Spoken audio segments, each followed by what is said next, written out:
రైతులారా, ఈరోజు నేను మీకు తక్కువ స్థలంలో తక్కువ సమయంలో అది కూడా తక్కువ పెట్టుబడితో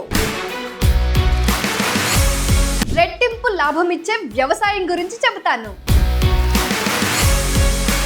మీరు ఈ వ్యవసాయాన్ని ప్రారంభించారు అంటే కేవలం 7 నుంచి 10 రోజులలో దిగుబడి వస్తుంది. మీ చేతి నిండా డబ్బు కూడా వస్తుంది. సంవత్సరానికి ఏం లేదన్నా కూడా 6 నుంచి 7 లక్షల రూపాయల వరకు ఆదాయాన్ని సంపాదించవచ్చు. అలా అయితే అది ఏం వ్యవసాయం అబ్బా అని ఆలోచిస్తున్నారా?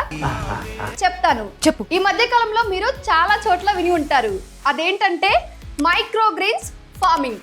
మైక్రోగ్రీన్స్ ఫార్మింగ్ అంటే ఏంటి అని చూస్తున్నారా? ఏం లేదండి, మొలకల మొక్కలు. అంటే ఇవి ఎక్కువ ఎత్తు పెరగవు, చాలా తక్కువ మట్టంలో మాత్రమే ఎత్తు పెరుగుతాయి. అంటే ఇంతవరకు మాత్రమే, ఈ సైజులో మాత్రమే ఆ మొలకలు అనేవి పెరుగుతాయి. కాబట్టి వాటిని మైక్రోగ్రీన్స్ అని అంటారు. ఈ మైక్రోగ్రీన్స్ కి మార్కెట్లో విపరీతమైన డిమాండ్ ఉంది. ఎందుకంటే వీటి వలన చాలా రకాల హెల్త్ బెనిఫిట్స్ ఉన్నాయి. బాస్ వాలా, బీ ద బాస్.